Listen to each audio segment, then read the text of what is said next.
नमस्ते प्रणाम। मैं हूं सोनिया यादव। अपने चैनल में आप सभी लोगों का स्वागत करती हूं। मैं एक बहुत ही प्यारा सा उठान गीत लेकर आई हूं। एक बार आप लोग सुनिएगा, जैसा भी लगे कमेंट में ज़रूर बताइएगा। बहुत ही हंसी मजाक का गीत है। धन्यवाद। 9:30 का बाप खिलौना मांगे रे सखी। 9:30 का बाप खिलौना मांगे रे सखी।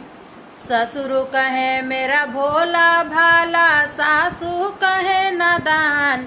मैं बिचारी सोच में पड़ गई, कैसा है नादान। 9:30 का बाप खिलौना मांगे रे सखी। 9:30 का बाप खिलौना मांगे रे सखी। जेठनी कहे मेरा लल्ला लल्ला, जेठ कहे नादान। मूछ के ऊपर मूछ आ गई, कैसा है नादान। 9:30 का बाप खिलौना मांगे रे सखी। 9:30 का बाप खिलौना मांगे रे सखी। 9:30 का बाप खिलौना मांगे रे सखी।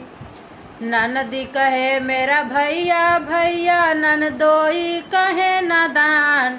दाढ़ी ऊपर मूछ आ गई, कैसा है नादान। 9:30 का बाप खिलौना मांगे रे सखी। 9:30 का बाप खिलौना मांगे रे सखी।